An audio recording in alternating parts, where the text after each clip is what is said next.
Good evening again. 2 in 1 week. Must be treating you far too good.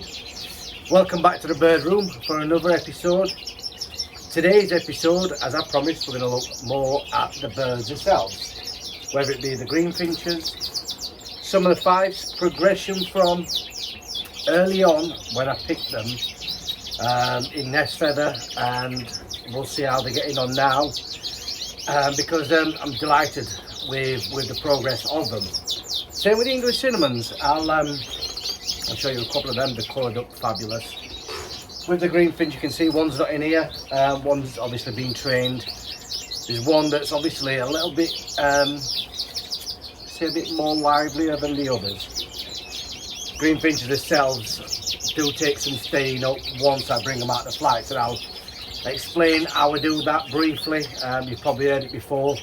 Just a quick refresher on what I do when taking them out to flights, to the point of getting them in the stock cages ready for training up. So as you can see behind me, we have a selection of green finches, all current year bred ones at this side, down the other side, and the bottoms you probably can't see them. Adult birds, I don't show the adult birds as much as the young ones, only because obviously they're my breeding stock. The young ones are only young. I've got time to show them a couple of shows and see how they get on, see how they progress throughout the season. So let's start firstly by saying basically getting green finches out of flights. Once I catch them up, I'll select through what's what. I'll go through the cocks first, for instance. And any that catches my eye that's got potential for showing, I will then put them in a flight cage, as you can see now, with canaries, and that does help them basically transition from being in the flights into a flight cage.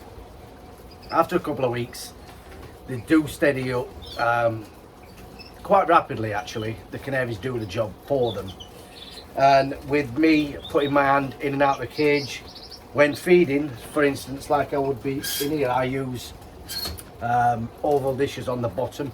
I use these ones that I've mentioned before for tidbits, which I'll mention shortly because it leads on to a question that I was asked from last week, or from Monday's episode. So by me putting my hand in and out from a transition from a flight cage, after a couple of weeks they'll go in here, and being the perchers, I want them to work, like I mentioned last time, in a scenario of working the perches that they would do in a show cage. So that for me whittles them down in a 3-stage program, from flights to flight cage to smaller cages. They'll gain a bit of weight, but you can manage that when they are separate. You can't manage it when there's a group of 5 or 6 in a flight, and you will get a pecking order where one will be a fat sod and then the others obviously are not getting fed as well, because there's always a leader of the pack in there. So that's what I would do in them cases to get them show cage ready. I don't offer show cages as often as I should up to the front anymore. Reason being, it's just clumsiness on my part when I'm in here feeding and the show cages hanging on the front. The British show cages themselves are quite heavy, and last thing I want to do is have one drop off, and the birds, green finches are known for it, dropping the flights. I've had it happen where you get a fright.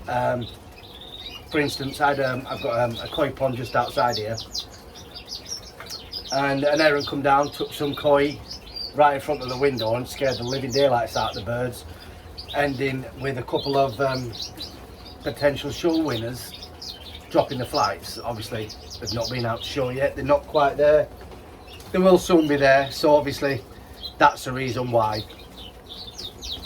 Should have thought about it a bit more. I've got a blind here, I could have put the blind down, but then again I didn't expect an Evan to come and take the koi, so that's that anyway. So that's what I do with the green finches. And here's a quick clip of one of the green finches. You've seen it, it's done already brilliant at the shows for us, and once it's finished training, yeah, it'll get a bit more looked at, I would say, on the show bench. So this particular hen I'm going to mention that you've just seen in the video.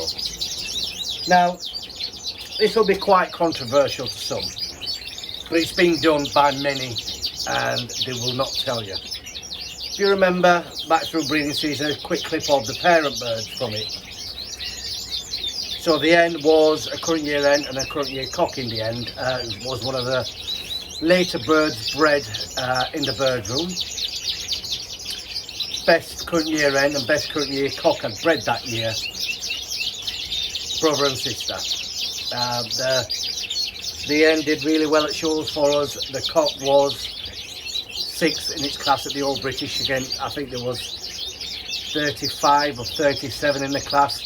So again, really, that cock bird obviously had to be some sort of place in a breeding programme.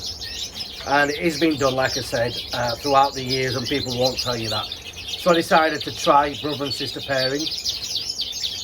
And obviously the good traits from both parents came across and produced a stunning bird like this. We have got the brother to it. Again, another good bird, just a good colour, just not developed as quick as what the hen has. So don't shoot me for saying that, but yeah, brother and sister pairing, it happens all the time with a lot of the top breeders, but they will not tell you that. So like I said, a stunning bird, and the parents themselves did a fabulous job of bringing them up. As I mentioned before, the year before, bloody birds, we Canary reared all the green finches that year, and they're slower to develop. Parent reared green finches are always faster to develop, and God only knows what she'll be like next year. Next on the progression list, Blue Golden Mule. Now, this is one of a couple that were bred, blue-wise that is, and in nest feather, should have bloody known, but what I did with them is a quick clip of it now. But when they're finished, obviously rearing, I took them all in the flight to colour up, and it's funny because when Jamie came down, with them being in the flights, that was, well, there was 2 blue ones that never coloured up, and I said it's not taking colour. It's not only till I caught it up and realised it was a blue cockbird. Usually I wouldn't show you certain birds that are marked in a certain way, but he's already done well as on the show bait so far, and I'm not going to be showing him any further than what he already is now, so I don't mind showing you this bird. And like I said, this is a picture of him at, what show was it?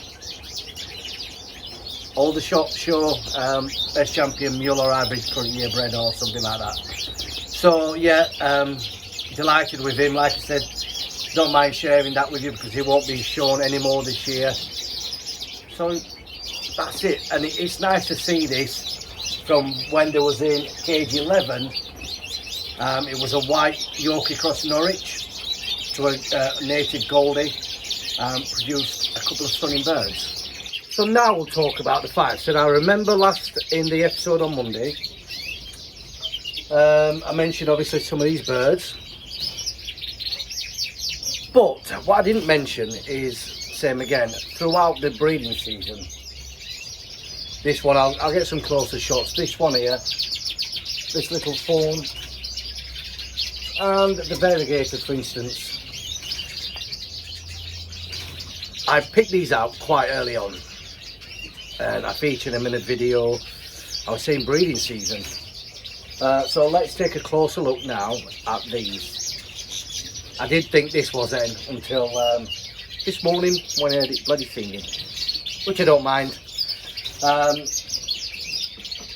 Like I said, this is you'll see there's a green in the video, and also this little blue. Next up, we'll look at the cinnamon, variegated. Again, stunning little bird. This is another one that I picked out quite early on, and progressed into a fabulous bird in my opinion. So again, over the moon with that. Last but not least, as I mentioned, this little fawn. Again, what I picked out early on, still to be shown yet, but we'll get round to showing it over the next few weeks, I should imagine. Maybe Walsall show. We'll see. We'll see what shows we've got. But it is nice to actually see these and then take a look back at the episodes that we've done, or the video clips that we've done, and see how they fare now to where they were 3 months ago maybe. As we finish the moult now, they are starting to look like proper fives. There's one thing, I had a couple of messages about the red pole mix, asking certain things, and there's another thing I will touch on shortly as well, is about stuff for colouring, as I mentioned in the last episode. Firstly, we'll start with what I'm doing now. I'm giving them a little treat. Obviously, we all do it, we all like our treats. This is in the form of, in a finger draw, white perilla, chia, chicory, milk thistle and blue mould. I don't give much of this, and I've explained why before. There is a lot of this in our red pole mix as it is. Obviously the perilla, but this is a little treat for this time of day. I said this time of day, the end of the week. They won't be shown now for a couple of weeks, so a little treat every so often. It's something that someone asked me about green food. I don't tend to feed much green food this time of year. As the weather gets colder, I don't find the need for it. They're getting everything they want now out of the little tidbits I give them, and the red pole mix, as I mentioned. The other question was about, as I mentioned, the colour stuff, the seeds that would naturally produce colour, for instance in your green finches. I was asked, the question was something like, would it work on the siskins? It would. The problem is I was talking about such as Niger, safflower. Anyone knows anything about seeds, safflower is a natural colourant for birds. Green finches, crossbills, them type of birds have no issue breaking the shell. Such as your fives, like I said, we don't need the colour so much in the fives, but I have safflower in my soak seed. So when it chicks, they can get into it that way. But such as siskins and red poles would struggle to actually break the shell on them, unless you, as mentioned, soak it to make it softer. I have a friend who gives it to his goldfinches, but what he does is grinds it down. It's still the same seed content, just he's got a little grinder that he made himself, grinds it down, offers it to the birds, and it would. It's a bird that sounds like a greenfinch over here, and it definitely isn't a greenfinch over here. So he'll grind it down and give it to his goldfinches, enhancing the blaze on the goldfinch, giving them a redder blaze, as natural they would. The last thing, which I didn't mention, as much natural sunlight as possible will give your birds more colour than artificial lights. There's no duplicate for natural sunlight to artificial. Just remember that. So, just a quick roundup of what we've said.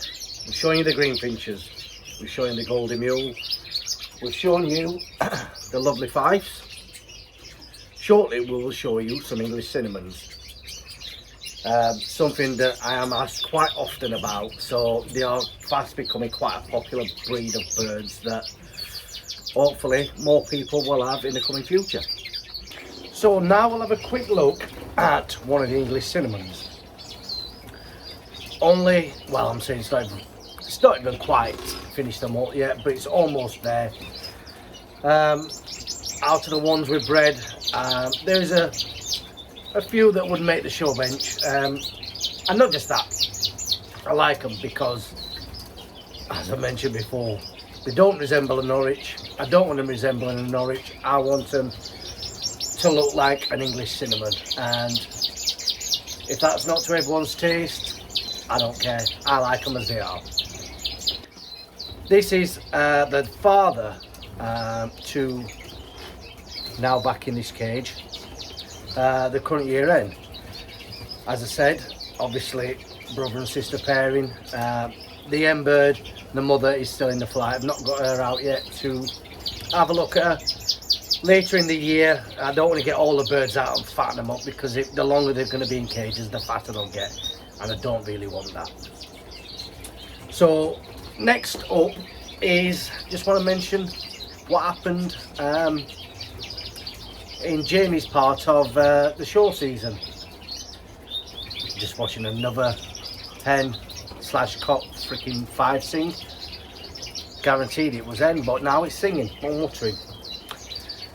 So yeah, Jamie went to Ipswich,